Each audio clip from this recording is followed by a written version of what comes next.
Baik, di pertemuan kali ini kita akan membahas mengenai organisasi dari fungsi pengadaan dan beberapa aspek lain yang terkait dengan organisasi. Eh, kita mulai dengan sebuah model atau framework yang biasanya dipakai untuk melakukan assessment terhadap seberapa bagus sebuah organisasi pengadaan di suatu perusahaan. Kadang-kadang ini juga disebut dengan istilah maturity model. Jadi mengukur seberapa mature atau seberapa matang organisasi pengadaan di sebuah perusahaan. Di sini ada 4 level yang disajikan. Yang pertama disebut sebagai pasif, yang kedua independent, yang ketiga supportive, sama yang keempat integratif. Dari kiri ke kanan, yang terjadi adalah peningkatan level kematangan, artinya organisasi pengadaan itu sudah lebih strategis posisinya, kemudian berperan secara lebih besar di dalam mendukung bisnis suatu perusahaan. Jadi kalau yang pasif di situ dikatakan bahwa pengadaan itu sifatnya masih dianggap sebagai clerical function, fokusnya selalu mencari harga yang paling murah, tidak didukung oleh pengembangan SDM yang memadai, IT-nya juga sangat terbatas, dan tidak ada upaya untuk melakukan perbaikan. Nah, di fase independen, sudah kelihatan ada perbaikan yang signifikan dari sisi teknik-teknik maupun improvement yang dilakukan. Juga mulai tampak adanya upaya untuk meningkatkan efisiensi di pengadaan, kerjasama antar fungsi sudah mulai berjalan walaupun mungkin belum optimum. Pengembangan SDM juga sudah mulai terjadi di situ. Namun masih banyak kelemahan tentu saja. Bisa jadi bahwa apa yang dilakukan oleh bagian pengadaan belum betul-betul align dengan strategi perusahaan.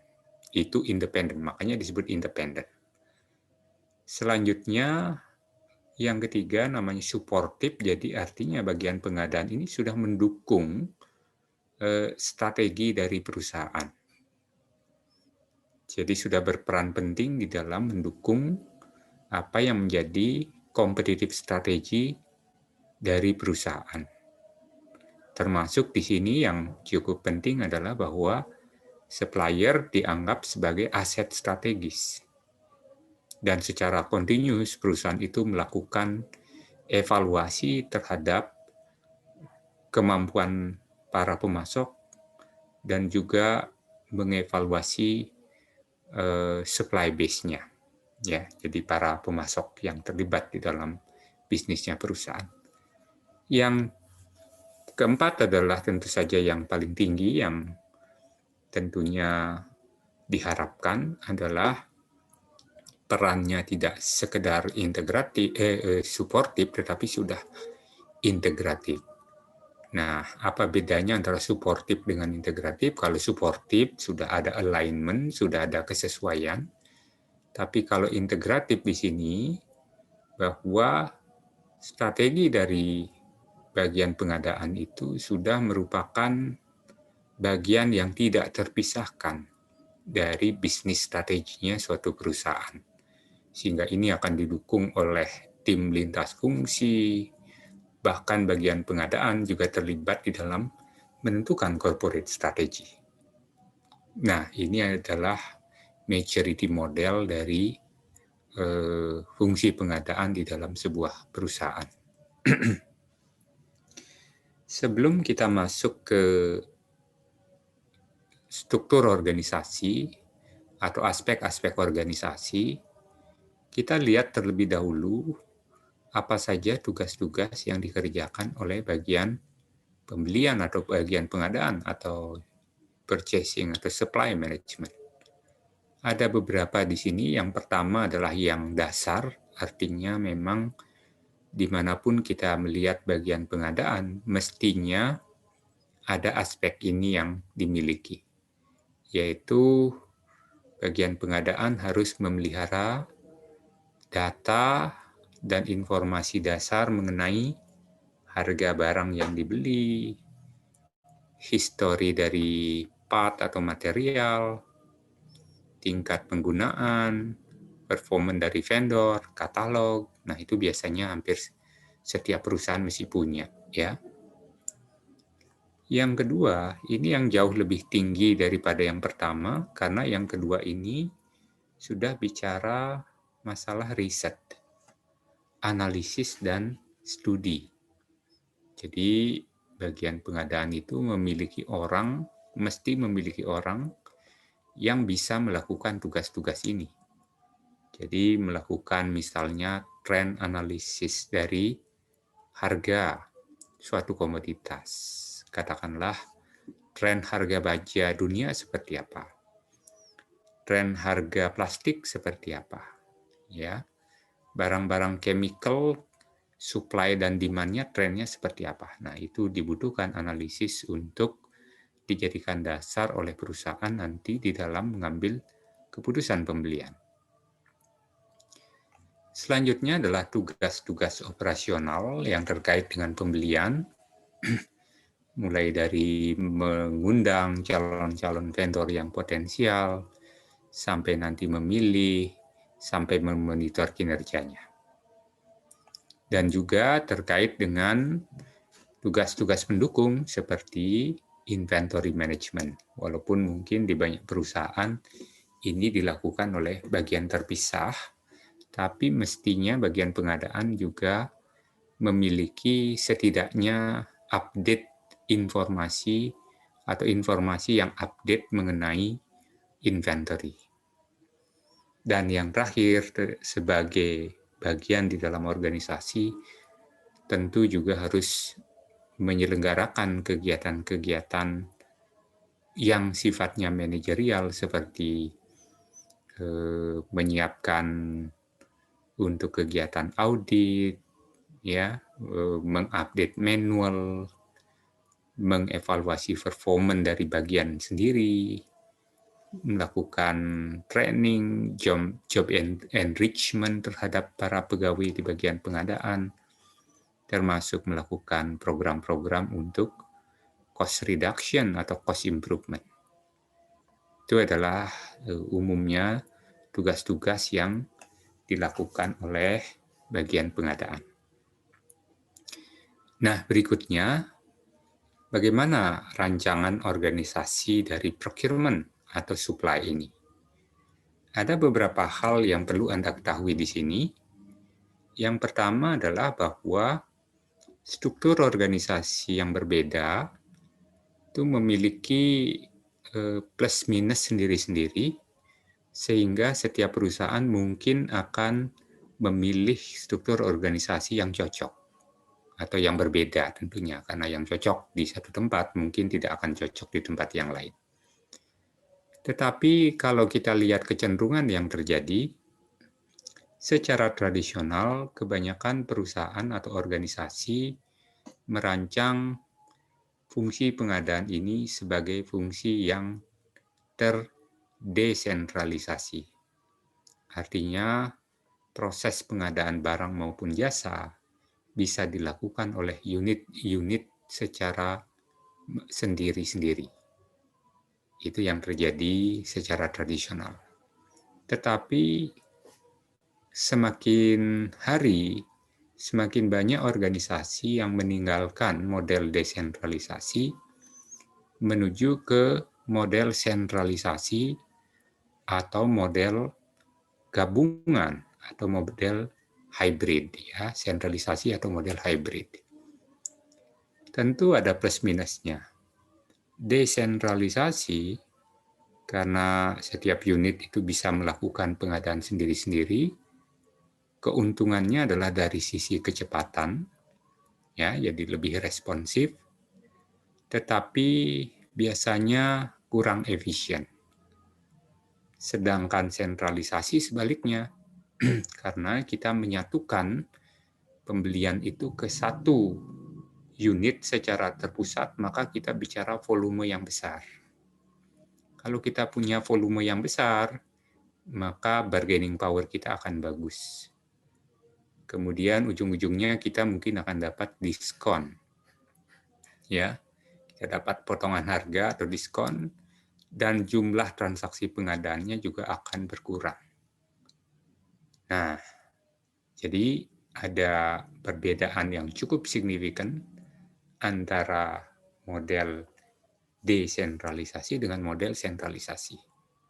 Tetapi perusahaan banyak yang mencoba untuk menggabungkan kedua model itu untuk mendapatkan advantage, baik dari kecepatan yang ditawarkan oleh desentralisasi maupun efisiensi yang ditawarkan oleh sentralisasi.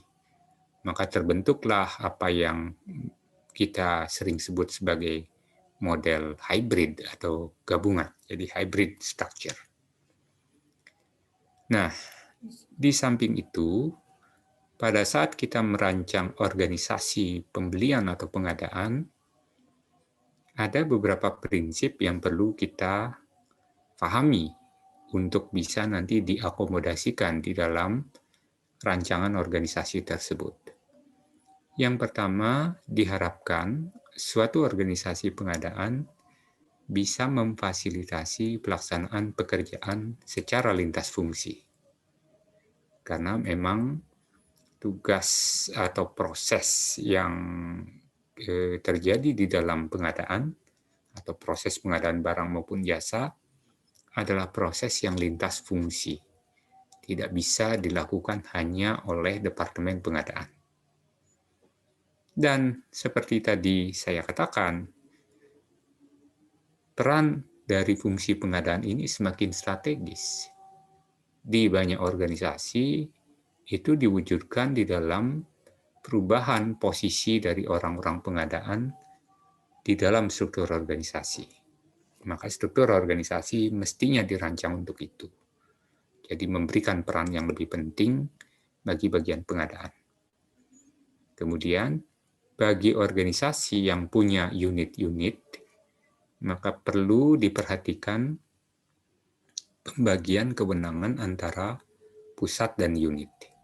Dan yang terakhir tentu saja, setiap organisasi yang sehat perlu memfasilitasi pengembangan sumber daya manusia. Nah, banyak model yang kita lihat di dalam merancang organisasi atau di dalam rancangan organisasi pengadaan atau fungsi pengadaan.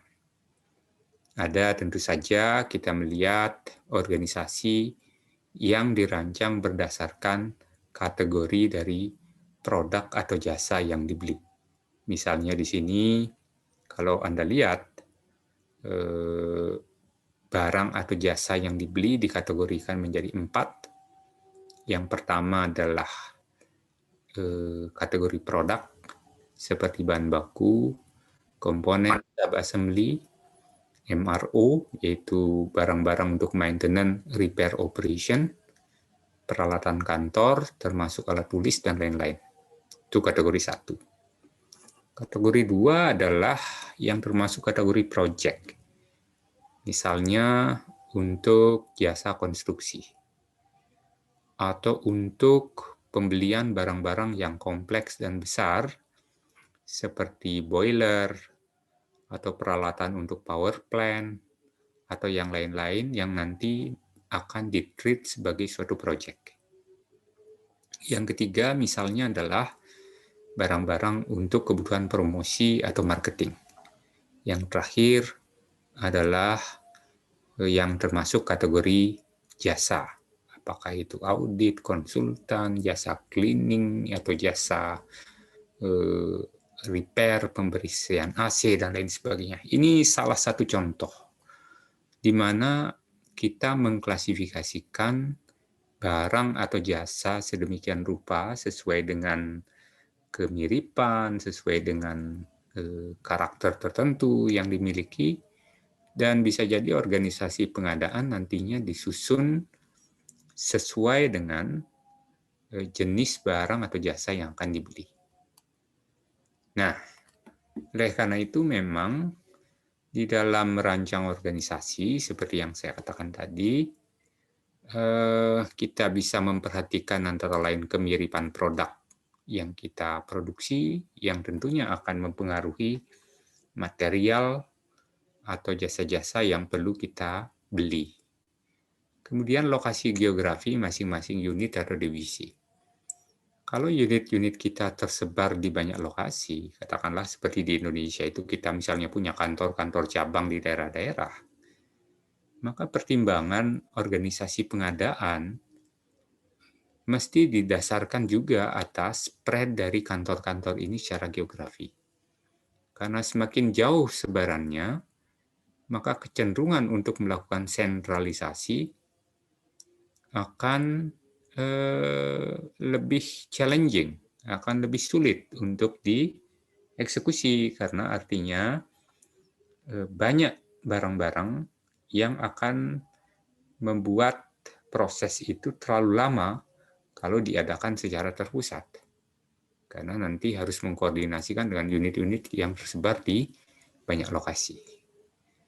Juga akan dipengaruhi oleh size dari organisasi.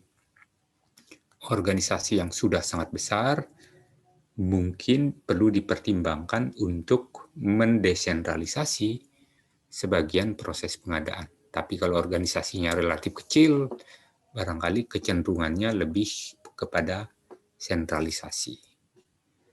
Nah, hasil sebuah survei yang dilakukan oleh Center for Advanced Purchasing Studies yang melibatkan 296 sampel perusahaan, memang kelihatan di sini bahwa hanya 13% perusahaan itu yang masih menggunakan model desentralisasi.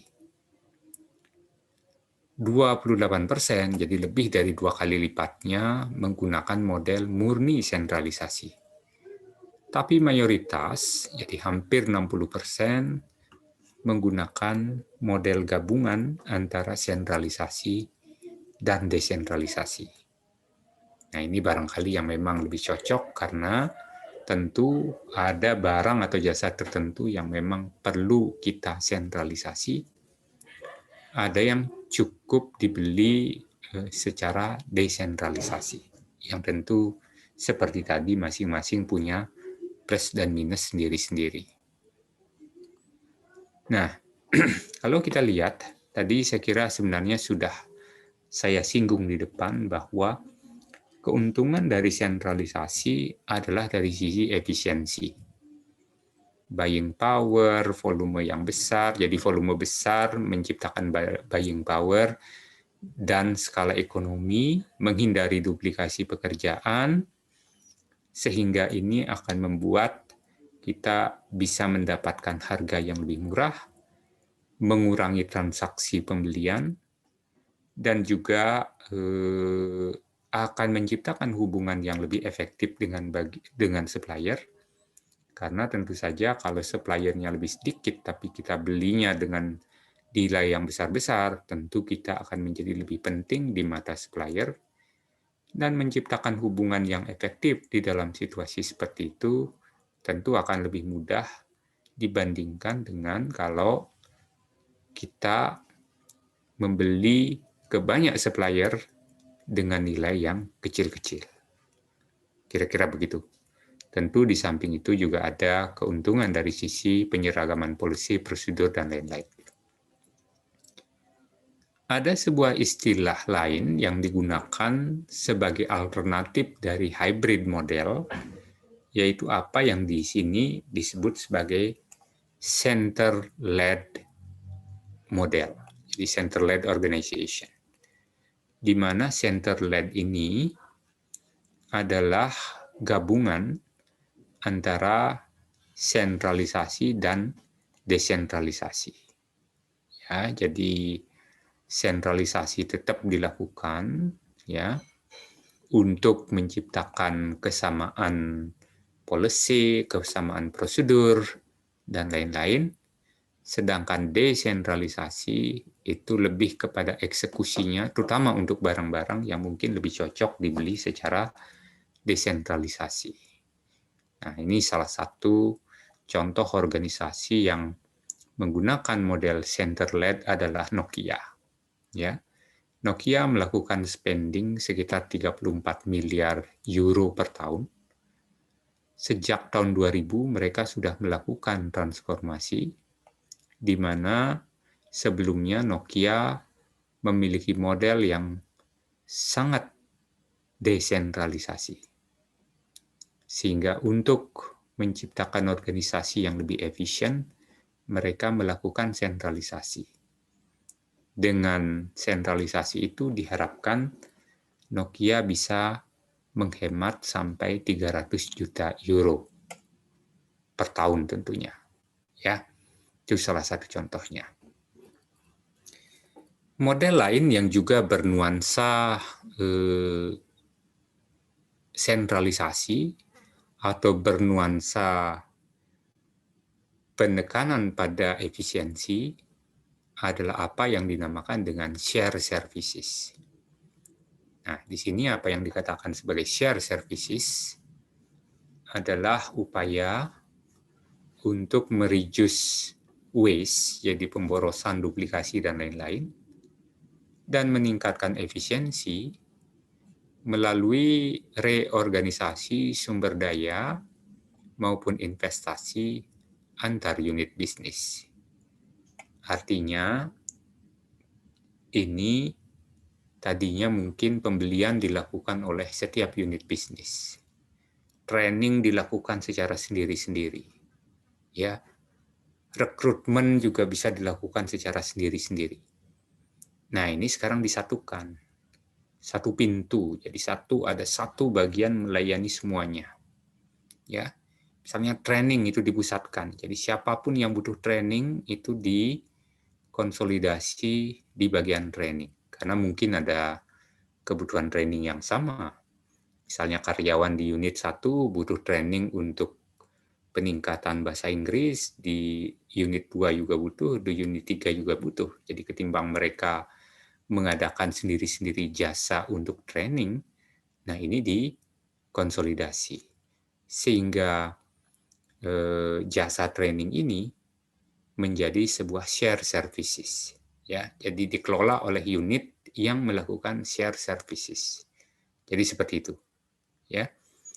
Dan ini sebenarnya bukan konsep baru ya, bahkan sudah mulai dikenal sejak tahun 1980-an, di mana perusahaan ingin menciptakan cara-cara yang lebih baik di dalam mengelola organisasinya, terutama untuk menciptakan efisiensi atau mengurangi duplikasi dari investasi atau penggunaan sumber daya. Nah, jadi seperti itu. Nah, aspek lain yang juga perlu kita pahami di dalam konteks organisasi pengadaan adalah konsep yang dinamakan dengan kategori manajemen. Jadi apa itu kategori manajemen? Di sini dikatakan bahwa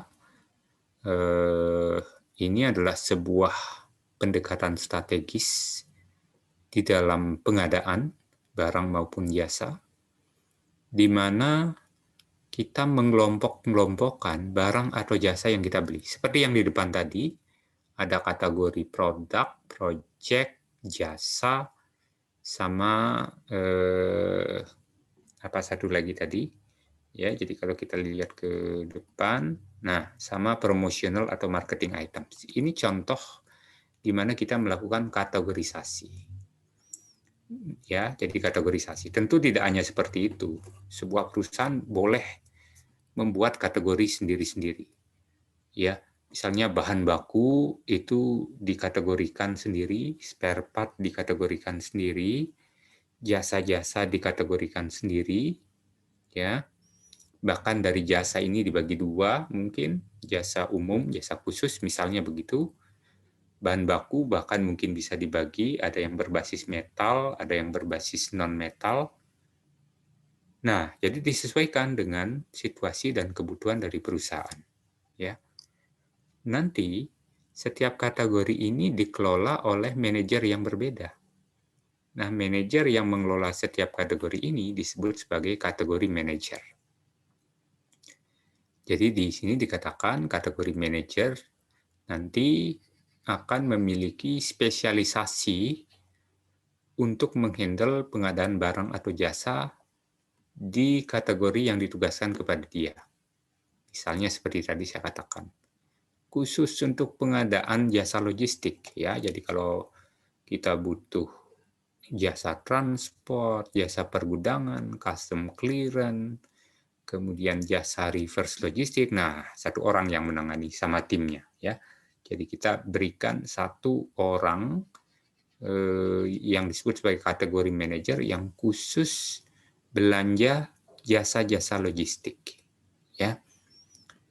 Nah, itu contohnya ya. Jadi adalah seseorang yang sangat spesialis dan memiliki background yang cocok atau yang cukup tentang kategori yang dia tangani. Ya. Nah, jadi dia menjadi lebih spesialis, tidak generalis lagi gitu. Itu yang dinamakan dengan kategori manager. Nah, ini sebuah contoh, ada buku, ya ini ada buku yang bagus yang secara khusus membahas tentang kategori manajemen di pengadaan. Ya, tulisannya O'Brien berjudul Kategori Management in Purchasing, di mana di dalam bukunya dia menuliskan bahwa salah satu kategori besar antara lain yang kita bisa buat adalah antara direct sama indirect. Jadi kan sering kita dengar ada direct material, ada indirect material.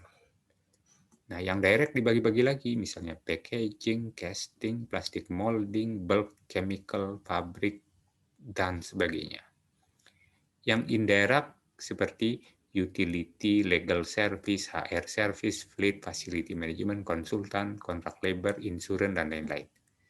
Jadi kalau kita bagi menjadi dua, maka yang kiri itu biasanya adalah barang yang memang kita butuhkan untuk menghasilkan produk yang kita produksi. Yang kanan adalah barang atau jasa yang kita butuhkan untuk mensupport operation utama untuk menghasilkan produk atau jasa yang akan kita jual. Nah, jadi seperti itu contohnya. Ya, ini contoh kategori yang paling high level. Kita hanya bagi dua, yaitu direct sama indirect. Ya. Contoh lain tentu saja banyak di perusahaan itu yang punya kategorisasi sendiri-sendiri. Misalnya ini yang saya katakan tadi, metal itu semua masuk di satu kelompok, di-handle oleh seorang kategori manager. Plastik, kemudian ada trim cover, kemudian yang kanan itu lain-lain. Jadi dalam hal ini berarti perusahaan itu hanya membagi apa saja yang mereka beli ke dalam 4 kategori. Ya, ke dalam 4 kategori. Setiap perusahaan akan punya penggolongan yang berbeda-beda karena akan disesuaikan dengan nilai barang yang dibeli, kompleksitas dari komoditasnya, dan kritikal tidaknya dari barang atau jasa yang mereka beli. Nah, ini sebuah contoh ya, sebuah contoh karena tadi saya beberapa slide yang tadi itu mencontohkan bagaimana kita melakukan sentralisasi pengadaan. Sentralisasi berujung pada konsolidasi. Konsolidasi itu artinya tadinya belanja itu mungkin akan dilakukan secara terpisah. Nah, kemudian sekarang belanja itu dilakukan secara consolidated. Ya, ini sebuah contoh, misalnya perusahaan membeli oli, tetapi perusahaan ini sebenarnya memiliki 5 pabrik, ya walaupun berlokasi di tempat yang sama gitu, tapi ada 5 pabrik. Saat ini pengadaan oli dilakukan kurang lebih seperti ini. Setiap ada kebutuhan, buyer dari yang mewakili pabrik masing-masing, jadi dari 5 itu, akan membuat apa yang dinamakan dengan purchase requisition. Nah, itu buyernya akan membuat purchase requisition. Wakil dari pabrik akan membuat purchase requisition. Purchase requisition dari masing-masing pabrik ini akan diproses lebih lanjut oleh buyer menjadi purchase order yang akan dikirim ke supplier. Nah, jadi pabrik satu itu punya yang membuat purchase requisition, punya buyer tersendiri untuk memproses PR itu menjadi PO. Pabrik satu punya orang sendiri untuk itu. Pabrik 2 punya orang sendiri untuk itu. Pabrik 3 punya orang sendiri untuk itu. Pabrik 4 juga begitu, dan seterusnya. Sehingga nanti sebuah ilustrasi bisa kita tunjukkan begini, ya. Ini yang bisa terjadi, karena ini kan bisa pisah bayarnya maupun yang membuat purchase requisition. Sangat mungkin misalnya di hari pertama itu ada 2 pabrik yang membutuhkan oli atau mereka request untuk membeli oli. Ya, hari pertama. Hari kedua enggak ada, hari ketiga enggak ada, hari keempat ini pabrik 2 yang butuh, hari kelima pabrik 4 sama pabrik 5 yang butuh. Nah, karena mereka dilakukan pembeliannya secara terpisah, karena masing-masing punya bayar sendiri, maka dalam 1 minggu ini, dalam 5 hari kerja ini ada 5 PO yang keluar untuk membeli oli. Ya, 5 PO yang keluar untuk membeli oli. Minggu kedua, ada 4 PO yang keluar. Minggu ketiga, ada 2 PO yang keluar. Minggu keempat, ada 4 PO yang keluar. Nah, artinya ada sebegitu banyak purchase order yang keluar atau yang dikirim ke supplier dalam 1 bulan, dalam 21 hari. Ya. Dalam 21 hari, katakanlah ini kira-kira sebulan, dikurangi hari Sabtu dan Minggu. Ya. Karena ini 5 hari kerja. Nah, anggaplah kalau misalnya untuk memproses 1 PO ini kita katakan biayanya Rp750.000. Kalau misalnya sekarang perusahaan itu punya kebijakan agar pengadaan itu dilakukan secara sentralisasi, jadi semua disatukan, ke 5 pabrik itu hanya ditangani oleh orang yang sama, dan setiap request dalam seminggu dikumpulkan dulu baru dibeli, maka tentu saja jumlah purchase order yang akan keluar dari pabrik ke supplier akan berkurang sangat banyak. Jadi setiap minggu hanya akan ada 1 PO nanti. Minggu pertama 1, kedua 1, ketiga 1, keempat 1. Jadi selama 1 bulan ini hanya akan ada 4 kali pembelian oli atau 4 kali PO yang dikirim ke supplier. Instead of, ini berapa ini?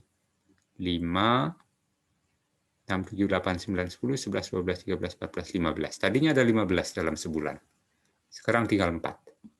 Nah, jelas kan ada penghematan di biaya pengadaan yang masing-masing besarannya 750.000.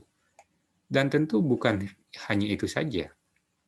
Bukan hanya itu saja, karena seperti tadi saya katakan, kalau jumlahnya ini kita agregasikan, kemudian barangkali kita belanja ke supplier yang sama, ya tentu ada kemungkinan kita dapat punya potensi untuk dapat harga yang lebih murah. Sehingga di samping ada potensi penghematan dari sisi biaya transaksi, juga ada penghematan dari sisi harga barang yang kita beli. Nah, jadi itu. Hanya tentu konsekuensi negatifnya adalah, ya tentu setiap pabrik harus mau menunggu sedikit lebih lama, karena ini setiap minggu akan dikumpulkan dulu kebutuhannya baru diproses pembeliannya. Jadi gitu. Satu hal lain lagi yang perlu diperhatikan dalam kaitannya dengan perancangan organisasi suatu unit atau bagian pengadaan adalah pentingnya kita melakukan segregation of duty dan menghindari terjadinya fraud. Karena pengadaan ini adalah area yang rawan terhadap penyimpangan. Ya, oleh karena itu bagaimana kita memisahkan tanggung jawab untuk menghindari terjadinya kolusi atau untuk menghindari terjadinya praktek-praktek di luar atau yang melewati batas-batas integritas. Nah, oleh karena itu, maka tugas-tugas di dalam fungsi pengadaan itu perlu dibagi-bagi. Ada yang biasanya bertugas untuk mendevelop spesifikasi, ada yang punya tugas untuk memilih supplier, ada yang punya tugas untuk menandatangani kontrak, ada yang bertugas untuk menerima barang, ada yang bertugas untuk melakukan pembayaran. Pada umumnya, ini tidak boleh dilakukan oleh satu orang. Jadi perlu ada cek, kontrol, ya, sehingga misalnya antara yang memilih supplier dengan yang menentukan spesifikasi bisa jadi harus pihak yang berbeda, atau setidaknya ada keterlibatan lebih dari satu orang atau lebih dari satu pihak yang ada di situ. Ya, jadi itu dikatakan sebagai segregation of duty. Di beberapa perusahaan juga ada pemisahan antara mereka yang mengerjakan fungsi strategis dengan mereka yang melakukan pekerjaan yang sifatnya operasional. Jadi buying proses itu ditangani oleh para buyer, tapi yang tadi yang sifatnya lebih strategis, yang lebih perlu mikir seperti analisis, ya, kajian tren harga dan lain sebagainya, nah itu dilakukan oleh orang yang berbeda, oleh fungsi yang subfungsi yang berbeda gitu. Itu satu. Yang kedua, tentu ada beberapa metode kontrol yang bisa dilakukan di bagian pengadaan untuk melakukan pencegahan terhadap hal-hal yang kita tidak inginkan. Sebagai contoh tentu saja adalah perlunya perusahaan itu memiliki policy atau kebijakan, memiliki prosedur dan proses baku di dalam pengadaan. Makanya setiap perusahaan itu harus membuat kebijakan secara tertulis tentang pengadaan barang atau jasa. Jadi ini penting sekali, ya. Termasuk di dalamnya adalah memperhitungkan ethical code, ya, hal-hal yang sifatnya etis dan tidak etis itu harus clear, tertuliskan di sana. Pentingnya transparansi dan deklarasi tidak adanya konflik of interest. Nah, itu penting. Di dalam setiap proses pengadaan, kita harus yakinkan bahwa yang melakukan proses tidak ada konflik kepentingan. Itu satu. Yang kedua, perlu ada analisis risiko, terutama untuk pengadaan hal-hal yang sifatnya major, besar. Yang ketiga, perlu dilakukan audit secara random, ya, baik untuk kontrak-kontrak maupun untuk proyek-proyek pengadaan. Yang berikutnya, ada limit finansial untuk setiap otoritas atau organisasi. Sebagai contoh, misalnya seorang manajer itu boleh mengotorisasi pengadaan sampai berapa ratus juta, ya. Kemudian senior manager bisa sampai berapa. Nah, pada angka berapa seorang direktur itu harus terlibat di dalam otorisasi pengadaan.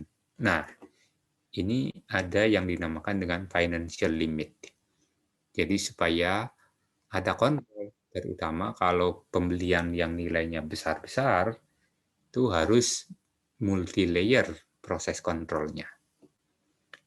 Kemudian tentu harus ada prosedur untuk hal-hal yang sifatnya mendisiplinkan. Jadi kalau ada misalnya pelanggaran apa yang perlu dilakukan itu juga harus ada. Dan yang terakhir yang disarankan di sini adalah rotasi. Jangan sampai seorang buyer sampai bertahun-tahun bahkan puluhan tahun berada di posisi yang sama, tidak pernah dirotasi ke bagian lain. Karena dengan dia berada di situ terus, mungkin akhirnya akan menciptakan kedekatan secara istimewa kepada supplier-suppliernya, dan potentially, walaupun tidak semua orang pasti akan melakukan itu, ya, potentially itu akan membuka ruang untuk terjadinya misconduct. Nah, saya kira itu beberapa hal yang penting untuk difahami dalam kaitannya dengan eh, pemahaman terhadap organisasi dan ruang lingkup tugas-tugas yang dilakukan oleh bagian pengadaan.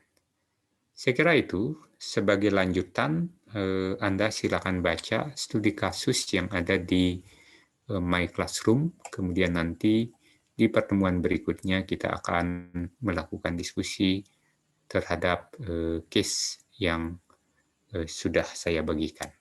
Terima kasih.